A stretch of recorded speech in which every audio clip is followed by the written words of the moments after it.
Good evening. Welcome to Facebook Live.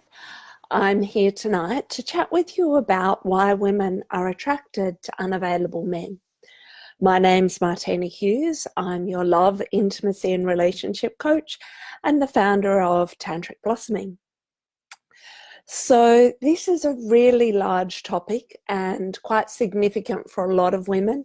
I know that I wrestled with it in my personal journey for a lot of years before coming to a deeper understanding and finally breaking the pattern in my life. So throughout tonight's Facebook Live, feel free to pop any questions and comments you have into the chat box because, it'd be great to hear from some of you who've experienced this. So I have written some notes. I'm just going to bring up my notes. I've had a few computer issues while I was attempting to get this going. So the first thing that was relevant for me in looking at my attraction to unavailable men was actually to look at my relationship with my father. And so for me in my relationship with my father, he was loving towards me when I saw him. However, he was often distant or unavailable. There was that sense that he prioritized other things in his life above his connection with me. There was that sense of him not truly being available to father me.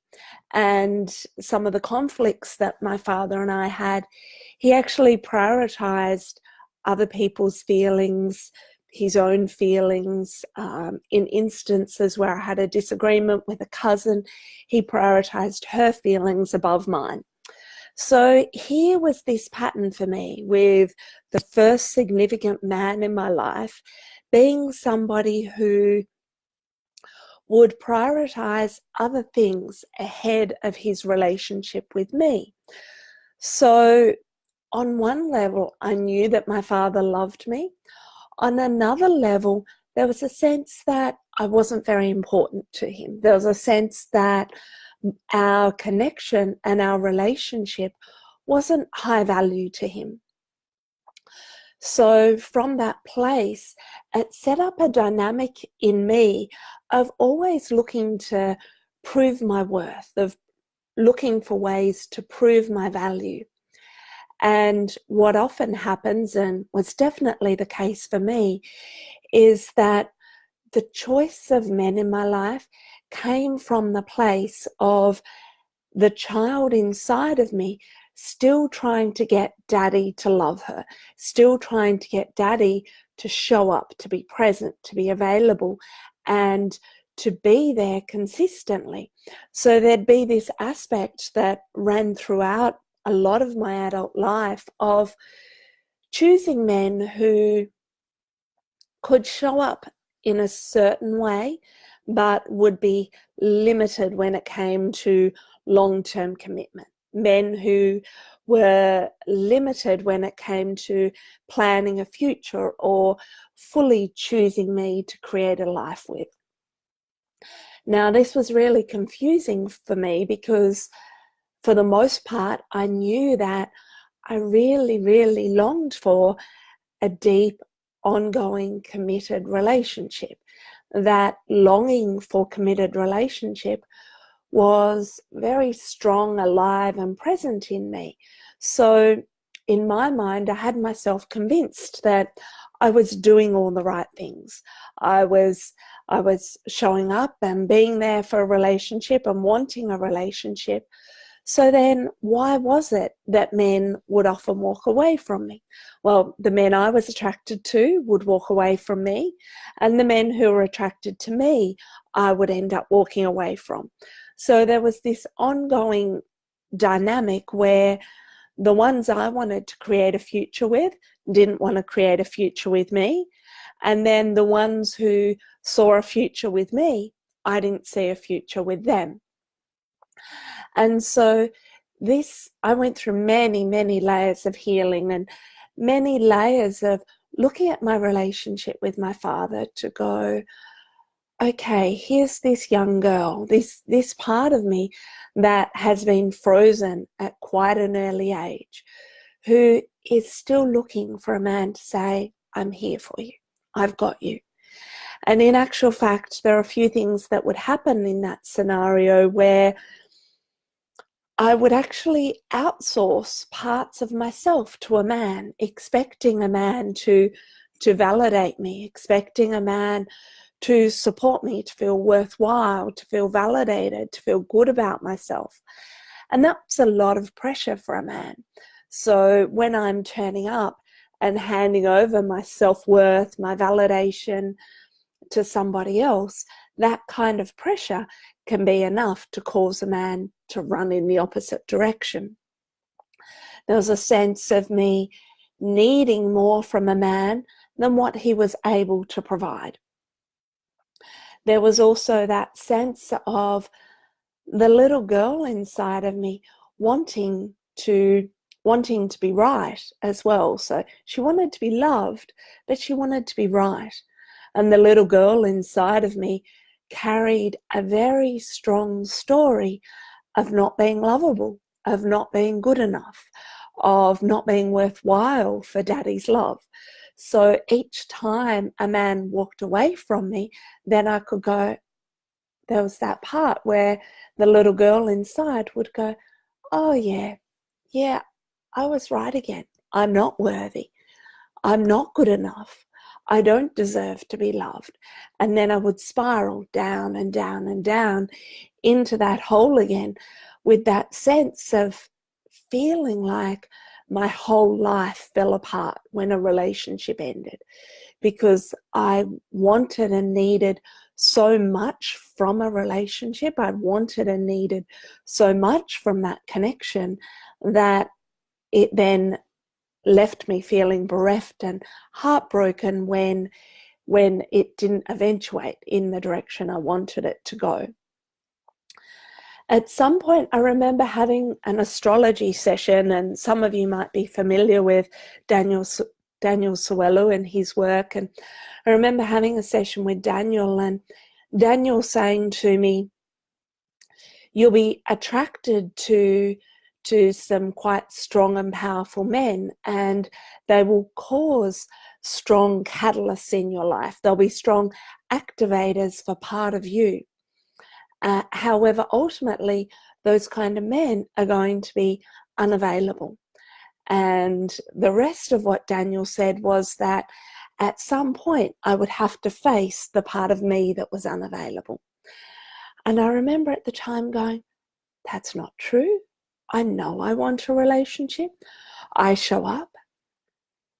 And yet there was something niggling underneath. There was something that had me going, oh, I feel like he's pointed to a blind spot, and I don't really know how to deal with this blind spot. And shortly after that, a relationship showed up in my life. And in that relationship that showed up after that, I was more myself than ever before. I experienced myself being more available than ever before, certainly not looking for the man to validate me. But every time things got a little tricky or a little difficult in our relationship, I could feel the part of me that just wanted to blow it up. I could feel this part of me that was like a volcano bubbling inside. And every time I got afraid of getting too close to him, or feeling like he was seeing parts of me that I didn't like, or feeling as though the intimacy between us became more intense, I could feel the sabotage coming up in me. I could feel the part of me that wanted to run. And there were some instances in that particular relationship where I just sat with that desire to run. I sat with the parts of me that sometimes felt ugly and jealous and competitive and bitchy and scornful and argumentative, sitting with those ugly, painful parts of me and learning to love them. And then one day, those parts of me, I went through quite a strong time of emotional crisis and emotional breakdown. And then it came to a place where I could no longer hold myself, came to the place where I could no longer self-validate. And so then I pushed a whole lot of expectation and pressure and demand onto my then partner, expecting him to fix it all for me and make me feel better. Of course, that was just the moment when it became too much for him and he ran in the opposite direction. What I see now is that I stopped being available for me. The point where my feelings became too difficult for me, I decided to hand all that over into his lap. I tried to make him responsible for what was uncomfortable in me, tried to make him responsible for making me feel better. And there was a sense that all that just felt like too much, which now I can understand. There was a sense that I wasn't truly available. I was trying to outsource my inner child. I was trying to outsource my feelings. I was trying to have a man be there to a much more significant capacity than how I knew to be there for myself. So what I expected from him was much more significant than what I could even give to myself. And so in the period of time, it was, say, 2 years from the end of that relationship until my next relationship started. And I went through a lot of initiations, a lot of time of feeling like I was really burning up with my own feelings and going through trials of learning to sit with myself, learning to feel my way through the most uncomfortable parts of my own nature. And so then really holding my own hand, supporting myself and being there for me, even when friends and family were too busy, too unavailable, when people walked away from me, still just going, I'm going to be here for me. I'm going to support me. I'm going to hold my hand, listen to my feelings, talk my feelings out loud, write them in a journal, dance my feelings. So there was a big journey for me around turning around my own availability. I had felt in that prior relationship that I was as equally capable of running as the man was. Up until that relationship, I always thought that men ran and I stayed, but that relationship gave me the opportunity to see the ways in which I left, the ways in which I checked out on myself. So really turning it around was very much about learning to listen to my feelings, learning to be there unconditionally for myself. So that's kind of, I've almost done this Facebook Live back to front. It's like I've done the remedy at the beginning around learning to be with ourselves and to be available for yourself. Also, to support your own inner child. Instead of looking for a man to be that father figure, that support figure to validate and parent you, to be able to do that for yourself. So why is it that we're attracted to unavailable men in the first place? Because I think this is something that not many women understand, but there's a natural, healthy part of our feminine expression that is our longing.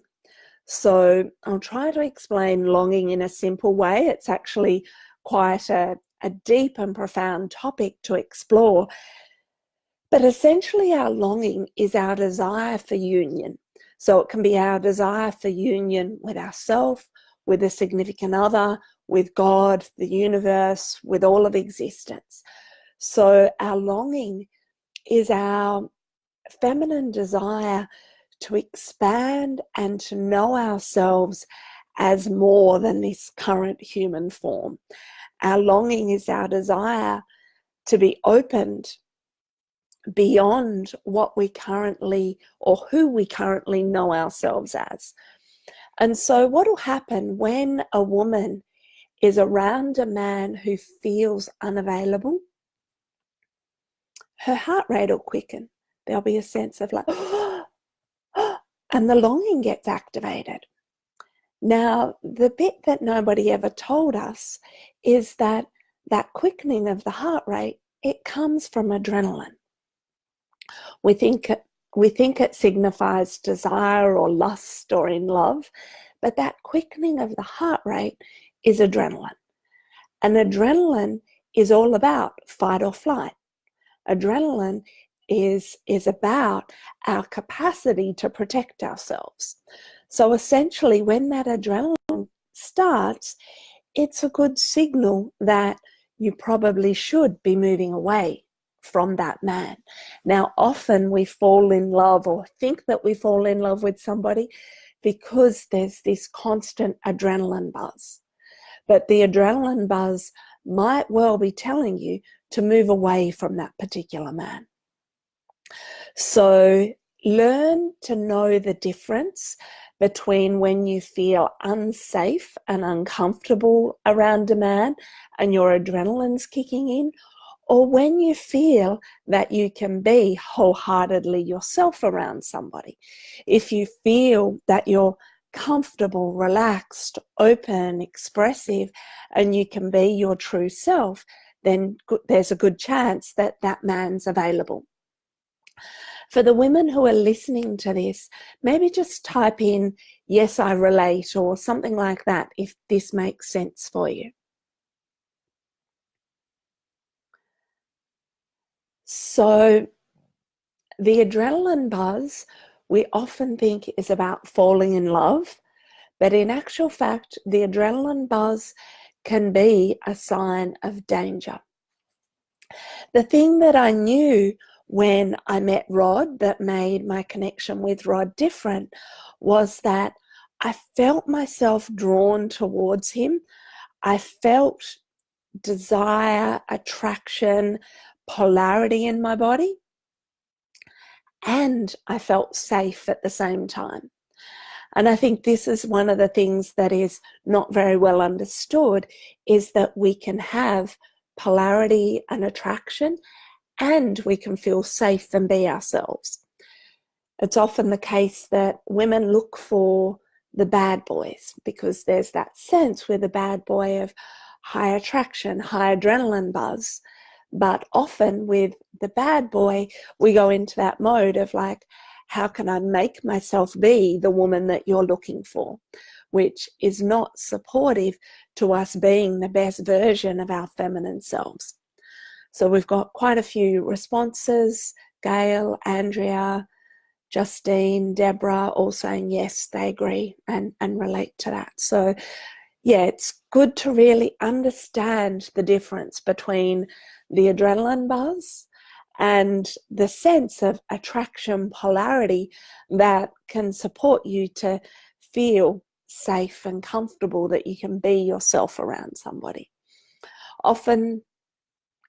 Often safety gets mixed up with the whole nice guy concept, the kind of guy who will be your best friend and that you can take shopping and that you can share and bitch about your mother with, but you don't feel attracted to him. I'm not talking about the nice guy, the one who bends over backwards to please or compromises, but the kind of man who has integrity, the kind of man who is who he says he is.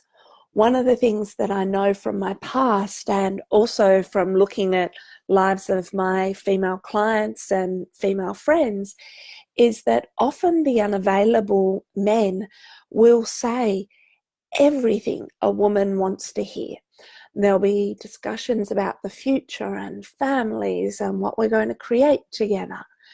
But often what happens in those conversations is that a man's just kind of trying stuff on to see how it feels. It's part of how a man processes things. But for a woman, we start thinking, oh my God, he's planning his life with me. And from that place, we start dreaming and expanding into our longing. What I came to see is that a man's actions are way, way, way more valuable to me than the things he says, because I've seen often men say things, try on certain things via their words that they never follow through on in reality. So watch who a man is being to know whether he's available. Is he present when he's with you? Does he really listen? Does he remember the things that are important to you? Does he show up for you in ways that really matter? I find often the conversations, the promises about the future, it's important to hold those lightly until the future presents, and then see how he shows up. How is it that he behaves in those future experiences? The other aspect, to go back to our longing, so a man who is not truly present will have a woman go, oh, this feels good. I can open into my longing. There's a part of me that wants him, and I want him more, and I want him more. And it's in that place of then wanting him more that we open into thinking that we're alive and activated in our feminine essence. But often it's an unhealthy wanting. There's a sense of a need that comes from the inner child place inside. Does that make sense for women? How many of you can relate to that sense of longing and the way that activates your body and a desire for connection with a man?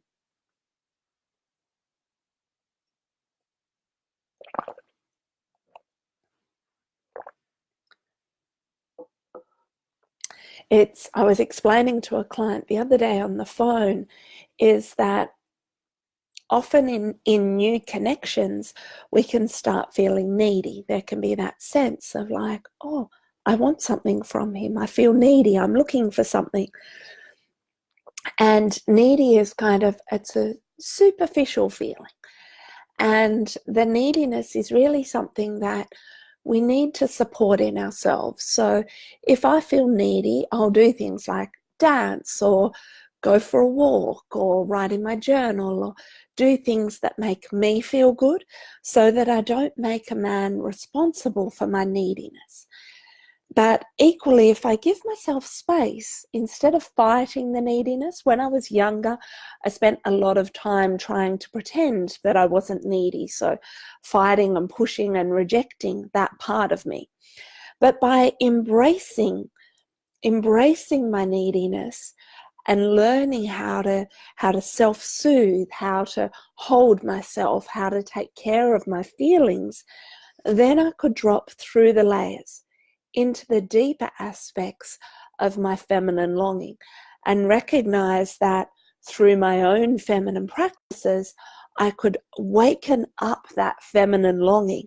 And by being awake in that feminine longing for myself, then it meant that I take a deeper quality of my feminine essence to my connections with men.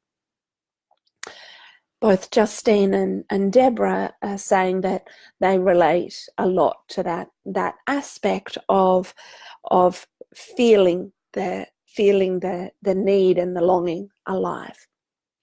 So breathe through the need into the deeper quality of feminine longing.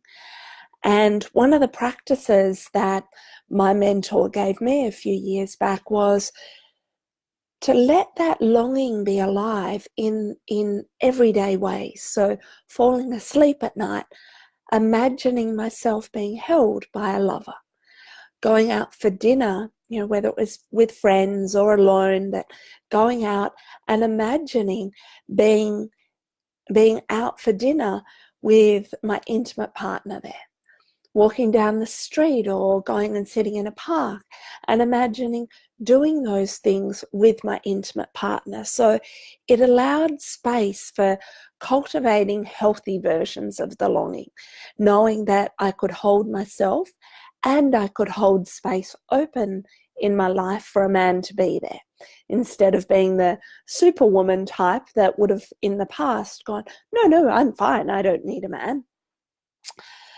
So other things that I had to face in myself around this was also my fear of being seen. And definitely when Rod and I got together, there was a sense with Rod that I could wholeheartedly be myself. I could also feel his integrity and his transparency. I knew that he would never make future promises unless he knew that he felt that way. I knew that there were times Rod would say things to me that were uncomfortable for me to hear and uncomfortable for him to say, but he was so transparent and so committed to integrity and truth that he wouldn't promise a future. He wouldn't say that he loved me unless he truly felt that way. So watching for those things when you're connecting with men. Do men say things to please you? Do men say the things that they know you want to hear? Or do they speak from their essence and their integrity about who they truly are? Kylie's just asked a question, how do you be happy in that longing? So, Kylie, the essence of it is to know that you can support and love yourself. And all of us as grown women have the tools and the capacity to love and nurture ourselves. And when we go through difficult times, and I know I've certainly had some difficult times of grieving past relationships or grieving after crises in my life, where it's been really hard to love myself. So in those times, it's been essential to do as much as I could to cultivate pleasure, to cultivate love, to cultivate nourishment, to really make it a daily practice. Like, what am I going to do today to nourish myself? What am I going to do today to take care of myself? So it's important to find a baseline of feeling good about your own life, and then to allow the longing to be alive in a healthy way. If the longing comes from a place of desperation or a place of unhealthy need, there'll be a sense that we drive and push men away, which I certainly did when I was younger. So coming to a base level of, what do I need to do to feel happy? What do I need to do to feel good and proud and supported and nourished in my own skin? And then what I kept leaning into in the early days of my relationship with Rod was the times when I was afraid to share things with him, the times when I was afraid to talk about how I feel, was to just keep leaning into that. And leaning into it in such a way that I didn't make my feelings his fault, leaning it into it in such a way that I wasn't demanding of him, but leaning into it in such a way that I was being transparent and still holding myself responsible for my feelings. There's a sense in that Rod then could feel free to have his own feelings about our relationship, rather than feeling pressurized by me to be someone that I wanted him to be. So I feel like I've covered a lot. I'm just going, actually, I've got a comment here from Camilla. Camilla says, totally relate, taking inner father flower essence to make it easier. But it feels easier easy alone. I wonder when and if I will feel ready again. I'm so good alone now for the first time. Afraid of wanting to keep myself forever isolated. Can you comment on this? Yeah, that's a great reflection, Camilla, because I certainly know that place of being like, oh yeah, my life's so good and I feel so together and I feel so alive. Then going into a relationship, I know in the early days of my relationship with Rod, sometimes that anxiety would come up and the need would come up, and I'd feel myself scrambling and feeling a bit out of control. And I certainly went through a period of sabotage, of just wanting to pull back and pull away and looking for faults and problems in Rod to bring the relationship to an end. So part of what I kept doing during that time was just holding myself accountable, saying to myself, okay, I can feel that I'm running a sabotage story here. I can feel the part of me that wants to run away from Rod. And even to say to him at sometimes in the beginning, I feel like I want to run away. I'm scared of feeling too much for you. I'm scared of where this is going. And so taking care of myself was just being really transparent and very vulnerable about my feelings, because going into any new relationship will always activate old patterns. It's one thing to feel good about ourselves when we're single, but a new relationship is always going to flush up the unhealed and the incomplete parts. And what I recognized is that with Rod, I was no longer looking for a man to be that father figure for me. I was simply looking for a man to share and co-create and weave life's journey with me. And that felt very different than looking for somebody who was going to take care of me in a fatherly kind of way. Also, one of the other aspects that I see happen for a lot of women, and I mentioned this in my post yesterday, is that it's really common to fall into the trap of waiting for the perfect man. So it can be like, oh, I need a man who is the perfect king or the perfect prince to match my queen or to match my princess, and then we'll have a happy life. But that in itself is a reflection of you being unavailable. That in itself is a way that you keep yourself separate from real men. And I know I've done that, looking for the perfect man to show up and desperately looking for faults in men to keep men separate. Also recognizing the times that when men were needy around me, I'd be like running in the opposite direction.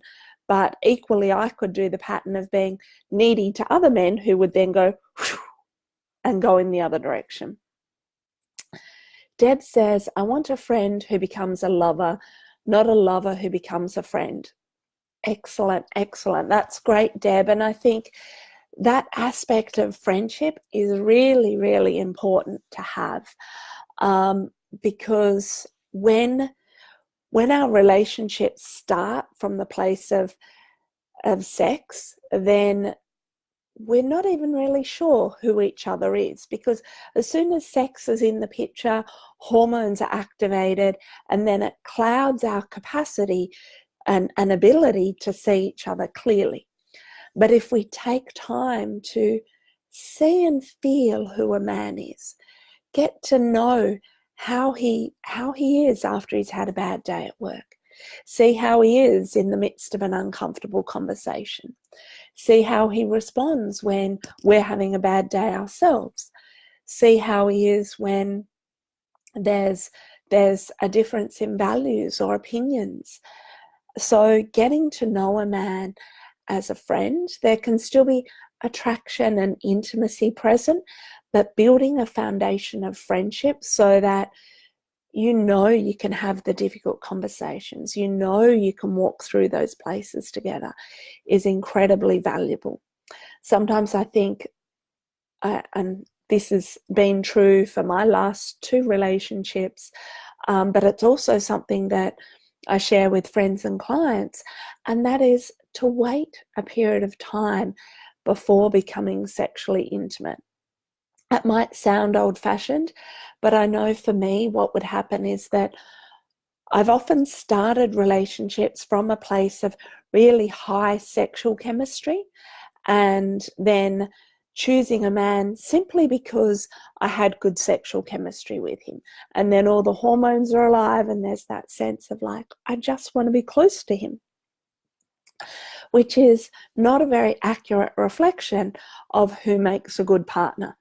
So with Rod and also with my prior relationship, I waited I think it was around about a month, had a good number of dates, a lot of conversations on the phone, really got to know and feel and see who he was before becoming sexually intimate, so that there was a sense of, yes, this does feel good. It feels like I can be all of who I am. It feels like I can fully open my heart with this person.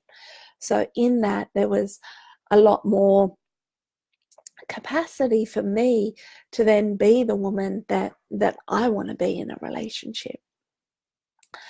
I know that often women fall into the trap of, yeah, as I said before, waiting for that perfect man. And sometimes it comes about because we read personal development books. And I know there's a few books out there that women have read and then will turn up and go, yes, I'm waiting for my superior man, just like David Data says. But they've built a fantasy idea of who a superior man is that doesn't actually exist in reality. So it's important to stay present to our own faults, to be grounded in who we are, and then to be grounded about who it is that we're looking for, so that we're looking for a real life 3D person and not just a cardboard cutout. I think that covers everything that I had in my notes. So Davidji says, this is such sound advice. The relationship is way more important based on compatible values rather than a honeymoon phase that fizzles out and then no relationship after the biochemicals fade. Thanks, Omji. I'm glad that resonates. Emily Claire says that men always leave. I resonate with all of this so much, yes. Yeah, so definitely I had a lot of that belief running, Emily, that feeling that men will always leave me. So give yourself permission to unwind that, to know that there are good men out there who will stay. And the more available you become to yourself, the more grounded you become about what's important and what's of value to you, then the more likely you are to meet a man who can also meet you in that place. Are there any other questions or comments before I finish up? It's about 38 minutes, so it's a long one this evening, but as I said at the beginning, it's a big topic, and I'm sure there's probably a whole lot more that I could cover around this. For anybody who hasn't looked at your relationship to your father, I'd suggest writing down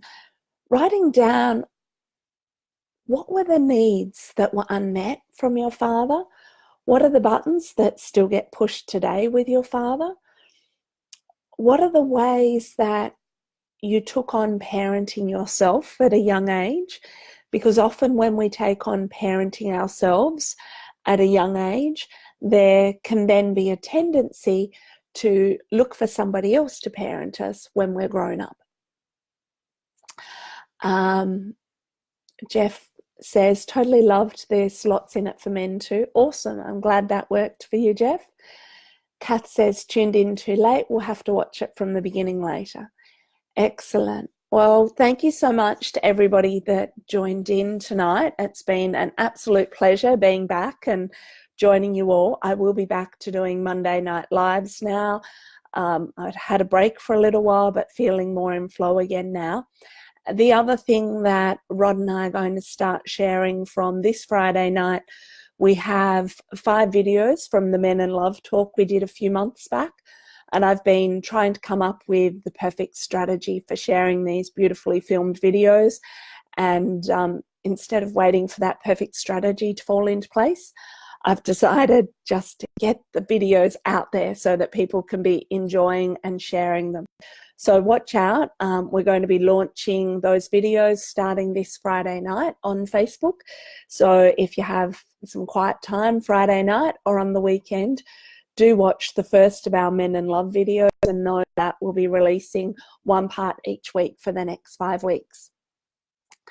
Deb says the big takeout for me was about that initial feeling of adrenaline, thinking it was good, but now realize it's fight and flight, warning that I should leave. Beautiful. I'm glad that landed for you, Deb, and I'll see you very soon, Deb. Kat says, good to see you back. Good to feel you on the end of the line as well, Kath. Omji says, spot on, a lot of unconscious dynamics and needs that lead us into relationships. Thank you all. Have a beautiful Tuesday night, and I'm going to have some dinner. Good night.